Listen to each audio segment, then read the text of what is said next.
Hey, peace and blessings, sisters and brothers. I could not go to bed without doing a quick live. Um, Today I got this video about a fight that broke out in Montgomery, Alabama at the riverboat.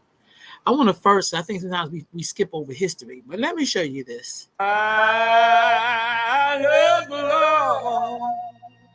He heard my cry. I love the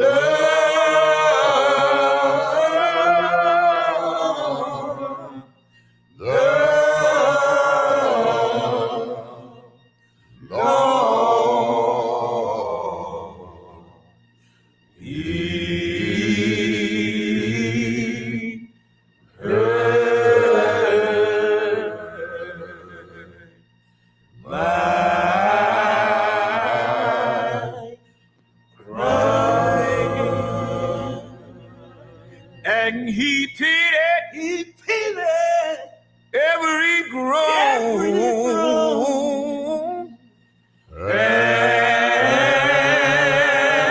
and pitied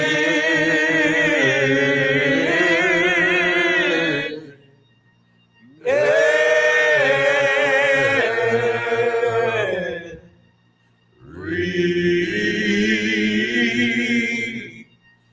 groan. Long as I live and trouble rise,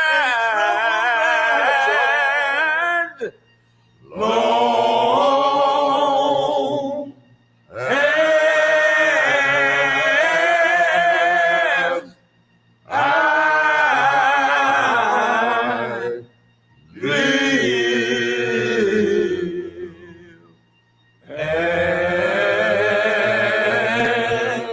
and trouble rise.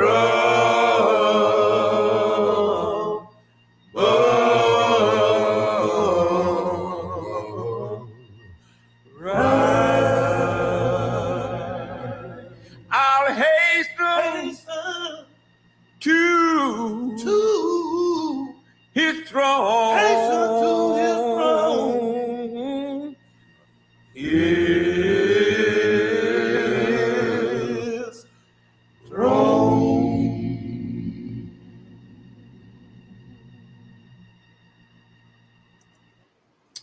All right, family. I started off with that video because I think in terms of me being able to do this quick live this night before I go to bed, that there's a video that has been circulating around about a black man who basically was telling a group of white people to move their boat. Now, mind you, the place I just showed you, that is the Peace and Justice Initiative, the Lynching Memorial in Montgomery, Alabama, which is where that big fight broke out at, right at the riverfront.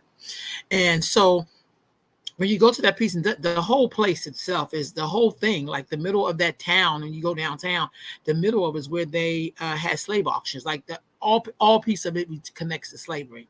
So when you think about that fight, and I'm not going to show the fight, I may just put like the picture up of the fight, like, I don't want to, I'm not going to show the fight, but I just feel like, I think sometimes as black folks, our ancestors have a way of giving us reminders.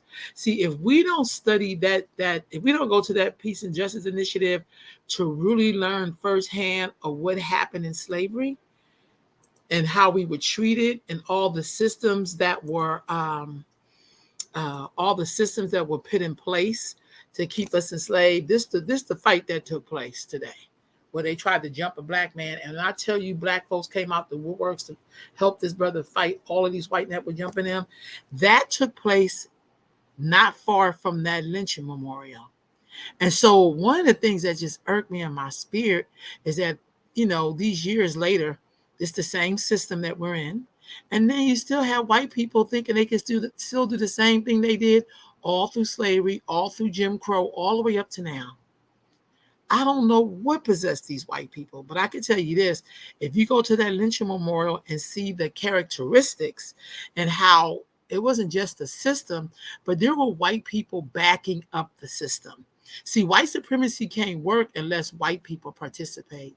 So the fact that he thought he could just, the black man was doing his job, told him to move his boat, and then they thought they could just beat him down. But what they didn't count on was all the black people coming to his rescue and beating their asses down. See, I think we're in a really interesting time. And the reason why I say we're in a real interesting time, because also right now across the world, do you think it's a connection between those black folks fighting today and say this guy and what's happening in South Africa? Do you think there's a connection where black people are standing up saying, we can't do this no more? Like, if y'all can't respect us, then y'all need to leave. We've been dealing with y'all for over 500 years. I think y'all have to go now. That's South Africa. They is like going in. They telling white people, you don't belong here. You're Dutch. You're, whatever. Go back to that country. You come here, the same system they had in the U.S., they did some sort of system like that in South Africa. I've been. And even though South Africa is like 80% black, 90% black people, white people own like 90% of the wealth. Something's wrong there. And they run in the same system. Do you think there's a connection between that fight today and black people standing on the side of a black man who was basically, being assaulted by a group of white people? And this time, black folks did not stand there. They didn't just record it and let this black man get beat up. They jumped in. One young brother swam in the water to get to the fight.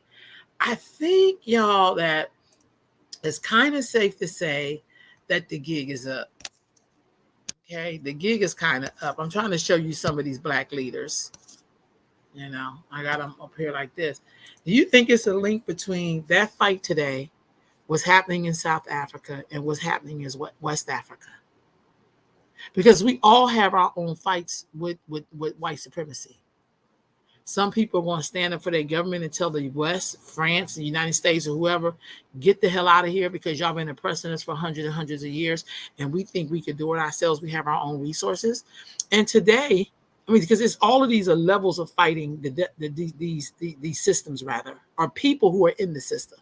And then these white men thinking today they could beat up a black man when the dock is full of black people. Like they was just going to stand there and let them attack this black man. And today, when I looked at that fight, I seen a lot of just anger in black people. Like, I really want to choke the shit out this man. And I think sometimes we skip over stuff because in our minds, we have bought into the bullshit that somehow we are like more decent, like people, and we have to take the high road.